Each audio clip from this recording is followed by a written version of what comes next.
سڵاوێک لە ناخی دڵەوە بۆ ئێوەی بینەر و بیسەر. ئازیزان، من زارا مەحموودی خۆشحاڵم جارێکی دیکە لە خزمەتانم بۆ پێشکەشکردنی بەرنامەی ئاسۆی بەرابەری.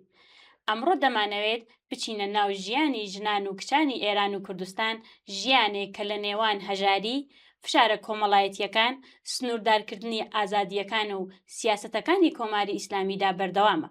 بەڵام لە پشت ئەم هەموو فشارانەدا ژنانی ئێران و کوردستان تەنها قوربانی نین، بەڵکو بە شێوەی جۆراوجۆر خۆڕاگری دەکەن، بەرەنگاری دەبنەوە و بۆ ماف و ئازادیەکانیان دەنگ هەڵدەبڕن. پرسیارەکە ئەوەیە، ژنان و کچانی ئێران و کوردستان لەگەڵ ئەم هەموو فشار و سنوورداریە چۆن دەژین؟ هەژاری و دۆخی ئابووری چۆن کاریگەری لەسەر ژیانیان داناوە و سیاسەت و یاساکانی کۆماری ئیسلامی تا چەند توانیویە ژیانی ڕۆژانە و داهاتوویان بگۆڕێ؟ بۆ تاوەتوێکردنی ئەم بابەتە داوام کردووە لە هاوڕێ و هاوکاری خۆشەویستم کانی محەممەدی بەشداری بەرنامەی ئەمڕۆمان بێت داستۆدیۆ. هاوڕێکانی سلااوت لێبێ بەخێری بۆ بەناوەگیان زۆر سپاس، سڵاو بۆ و بینەرانتان. زۆر سپاس. هاوڕێکانی هەژاری چه کاریگەریکی لەسەر ژیان و داهاتووی ژنان و کشانی ئێران و کوردستان داناوە؟ ئەگەر بمانەوێت لە ڕوانگەی چەپ و باسی بکەین، هەژاری چاودێرێکی بێلایەن نییە. لە کۆمەڵگەی ئێران و کوردستانیشە ژنان و کچانی ئێران و کوردستان هەن لەژێر ڕکێفی سیستمێکی سەرمایه‌داری مەسهەبیدا، هەم لەژێر ڕکیفی سیستمێکی سەرمایه‌داری مەسهەبی ئاژین و هەم لەژێر ڕکێفی سیستمێکی پیاوسالاریدا. و هەژاری کاریگەریکی لەسەریان داناوە، ئەمە بووەتە هۆیەوەی کە لە ناو کارخانە گەورەکانە بەها بە ژنەکان نەدەن و حەقی دەستمۆزدێکە پێیان ئەدەن کەمترە، زۆر کەمترە لە ئاستی پیاوان و ئەو تەفکیکە جنسیەتەیە کە ئێمە باسیەکەین ساڵانێکی دوور و درێژە فعالینی حوزەی ژنان بۆی ئەجەنگن، بۆی تەلاشەکەن، نەیانتوانیوە هێشتا لای بن و ئەمە بووەتە هۆیەوەی کە لە یانەی ناخۆشترین حاڵەت تا ژنان بۆەوەی کە لەژێر ئەو ئاستەنگە تەنگی حقوقی و تەفکیکی جنسیەتیە بێنە دەرەوە ئەڕۆن لەشی خۆیان ئەفرۆشن و کاریگەریەکی زۆر خراپی هەژاری بەسەر بارودۆخی ژنان و ژیانیان ئەوەیە کە لەشفرۆشی بکەن. دوایەوەیشە ئێمە کە لە ناو کۆمەلگا تماشایانەکەین، کۆمەلگای سەرمایه‌داری مەسهەبی ئەو ئیجازادا بە پیاوان و ئەفرادێکە لە ناو کۆمەلگاژین کە مەسەڵەن وەکو نیروی کارێکی هەرزان تمشایژن بکەن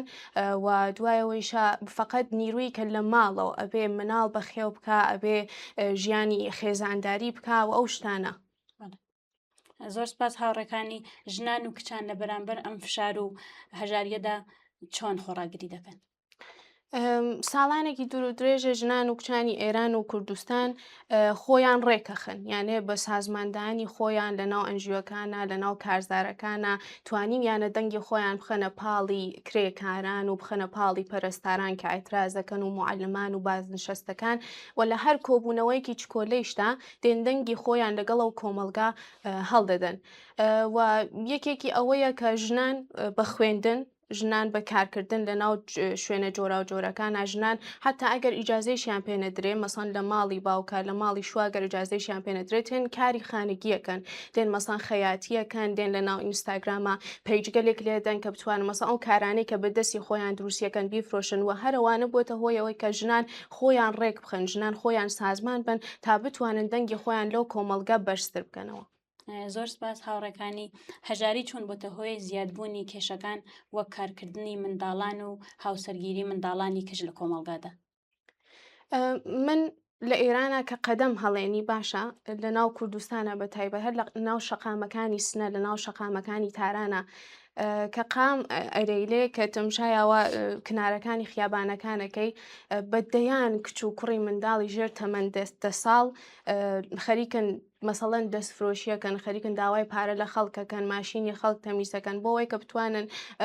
ژیانیان بەڕێوە ببن و ئەو باوکەی کە ئەیان لێرێ بۆ ئەو کارە و ئەو سیستمەی کە ئیجازە بۆ بنە ماڵادا، یانێش لە ناو شەرعەتی ئیسلامیە یاسا و قانونی ئیسلامی ئیجازادا کە ئەو مناڵە هەم هاوسەرگیری بکە لە تەمەنی منداڵیە، هەم ئەوەی کە بڕوا کار بکە، یانێ ئەمە ئیسلاحەن پێڵێن کودەکی کار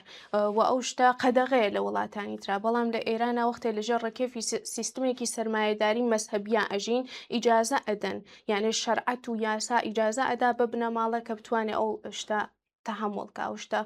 قبول بکاو بنەماڵە یعنی هەم هاوسەرگیری لە تەمەنی خواردا مەسەڵەن زۆرترین ئامارێکە بە دەستمان گەیشتووە لە تەمەنی 12 بۆ 15 ساڵگیدا ژنە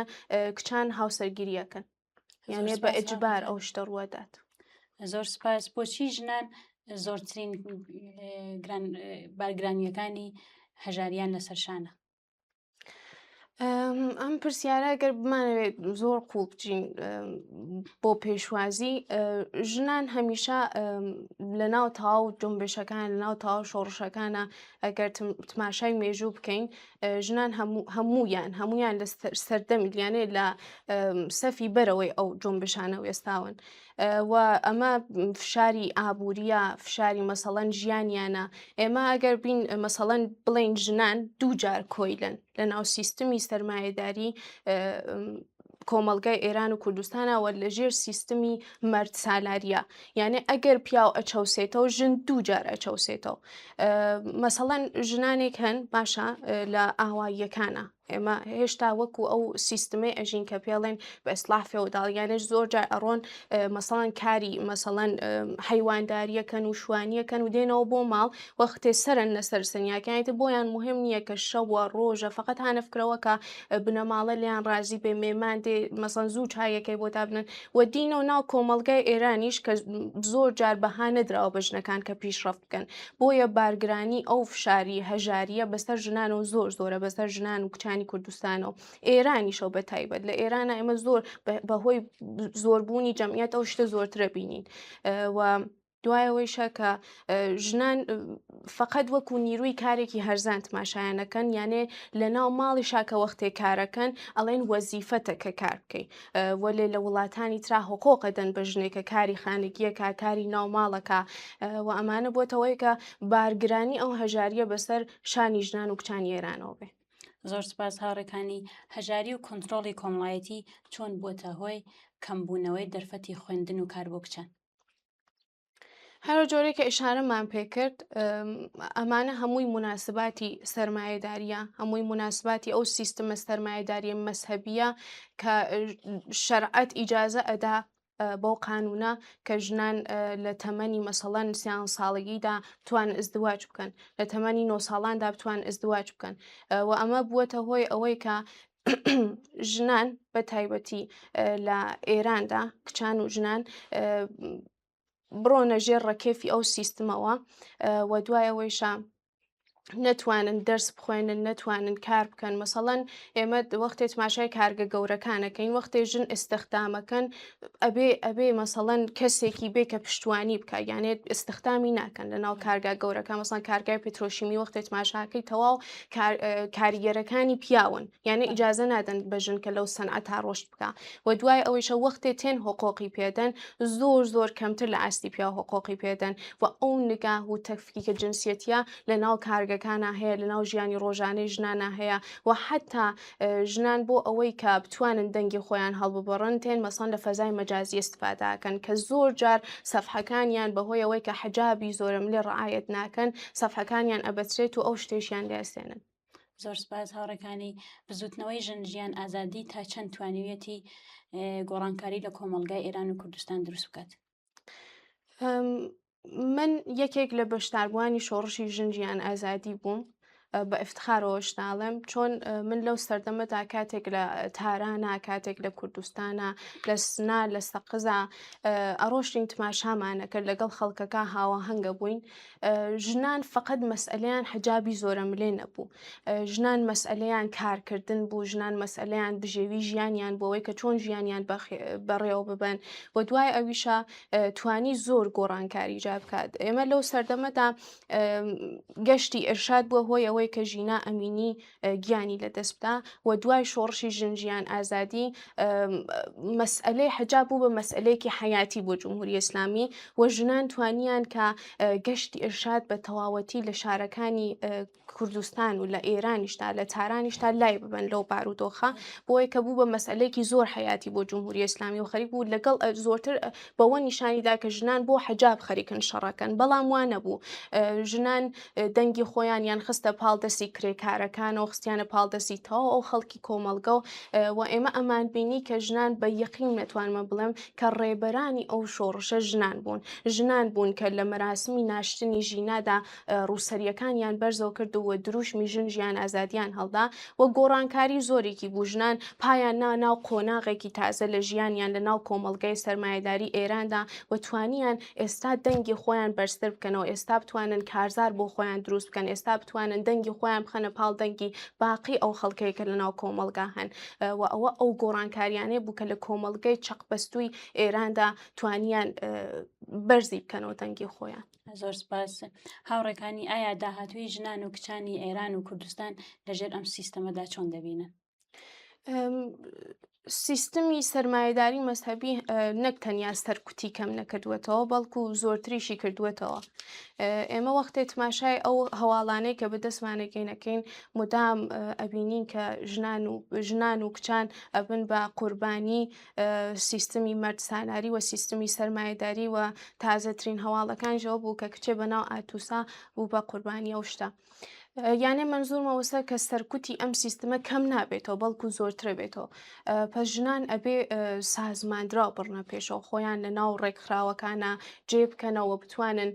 بخوێن باشتر بخوێنن بۆ ئەوەی کە بتوانن ژیانیان باشتر بەڕێوە ببن باشتر بخوێنن بۆ ئەوەی بتوانن خۆیان سازمان بن. ئێمە شۆڕشانی پێشومان دیوە لە 96 لە 98 کە ژنان سەردەمداری ئەو شۆڕشانە بوون هاتنە پاڵ دەستی باقی خەڵکی کۆمەڵگە و ئاعترازیان کرد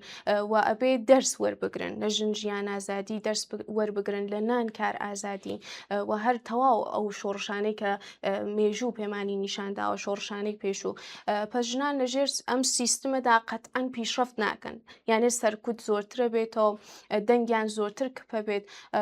هەرو جۆرەی کە ژن ئەچەوسێتەوە پیاویش تەوەسۆتی ئەو شەریعەتە تەوەسۆتی ئەو سیستمی سەرمایه‌داری مەزهەبیەی تر پەروەردابێ پس ئەو کەسەی کە بکوژەوە ئەو کەسەی کشکا بێتە قوربانی هەردووکیان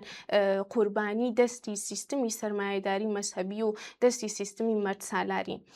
بۆیە ژنان تەنیا قسەی کە ئەتوانین بکەین تەنیا پیشنیارێک کە ئەتوانین بکەین بە ژنانەوەی کە خۆیان ڕێک بخەن خۆیان سازمان بن و دەرس بگرن لە شۆڕشانی پێشووە هیچ وەختێک دەنگی خۆیان کپ نەکەن یانێ هیچ شتێک نەبێت بە باعسی ئەوەی کە ژنان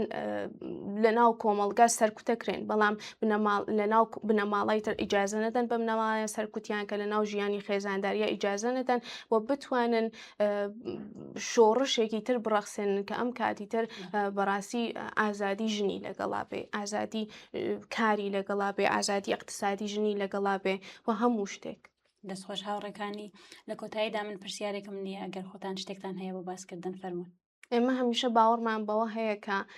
معیاری ئازادی هەر جامعەیەک ملاکەکەی ئازادی ژنانی ئەو جامعەیە. زۆر سپاس ئازارە. زۆر سپاسکانی گیان دەستخۆش بێ. بەڵێ بینرانی خۆشەویست لە کۆتاییدا سپاسی ئەو کەساناکەن کە تا کۆتایی بەرنامەکە لەگەڵمان بوون تا هەفتەی داهاتوو بێگەشتنەوەیکی تر ماڵەوە.